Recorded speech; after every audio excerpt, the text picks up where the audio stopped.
you just stumbled across this video by chance, or you're subscribed to my channel like you should be, I am grateful that you are here, and so is Ziwi, our mascot.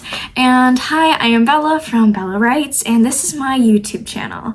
And this video is going to be about how I became an author, how I encourage other people to be an author, and just kind of easing into the content that I'm going to be releasing on my channel.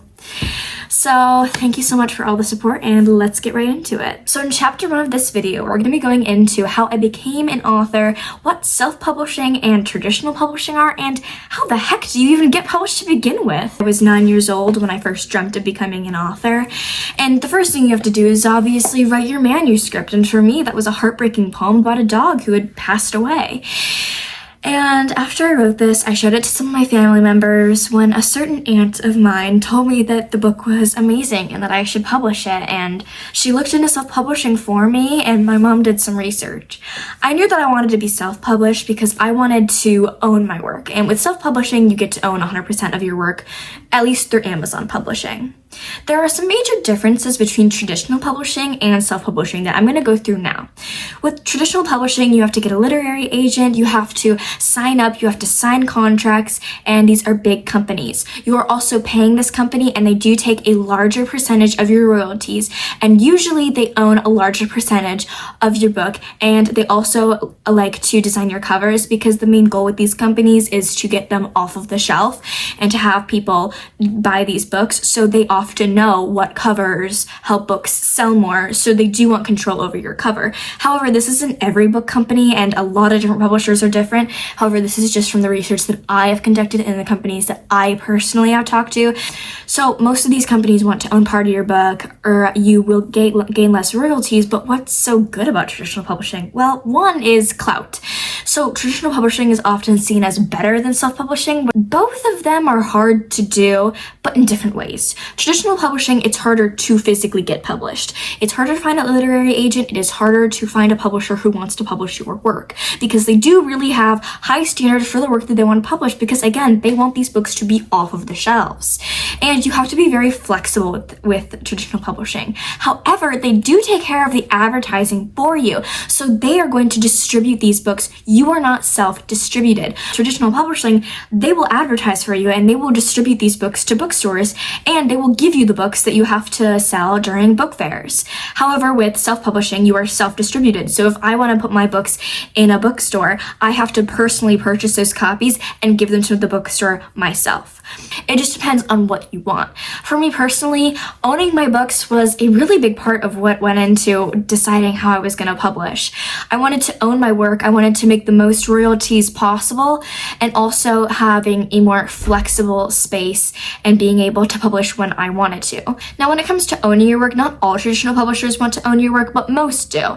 And when you're self-published, at least through Amazon publishing, you get to own a large percentage. I own all of my books. You also get to earn a larger royalty. Amazon takes away the amount of money that it costs to print my books and a small percentage for their own profits and gives the rest to me, which means that I earn about 60% of what each book costs. However, with traditional publishing, you could earn from anywhere from 10 to 30%. However, this varies based off of each company. And like I said, they will distribute those books for you. They will ship those books to Barnes & Noble. It won't cost you a dime. However, it will cost you money to get a literary agent and to initially get published. And all of the rules that traditional publishers have, I totally understand, and I am not speaking badly about any traditional publishers.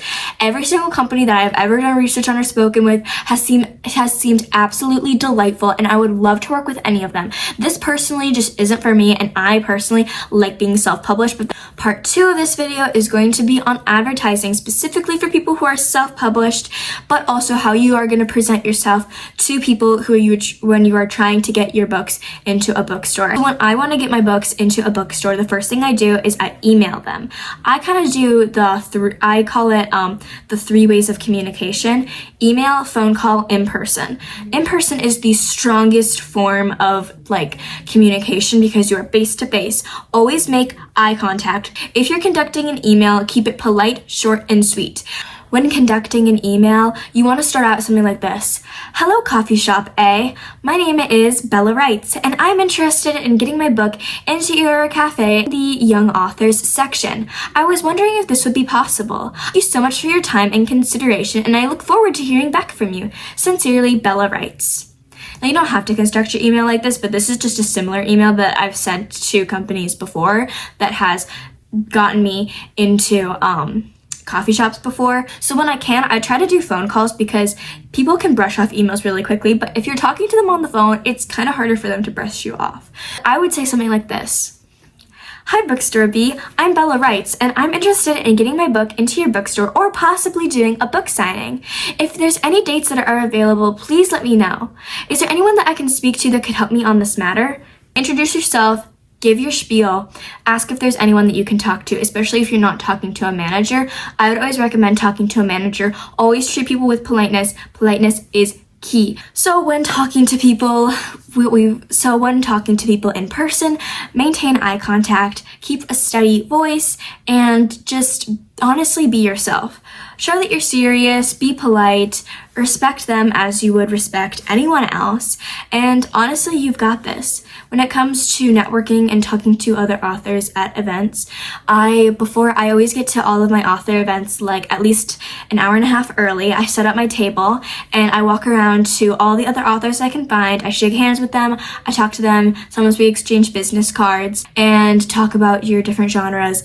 And if you ever have a question, I find that authors are like I've never met a mean author. Don't be afraid to walk up to people, and if people are mean to you, just be nice back and try to get yourself out of that conversation if you feel uncomfortable. And that is my author tips and tricks.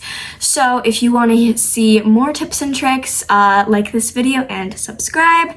And don't forget to purchase my books by using the links below. My book Echoes in the Static and Life Wife Knife came out on November 25th. So if you want to purchase them, you absolutely can. Again, links below. Thank you so much. Me and Ziwi will see you guys soon. Later. Mwah.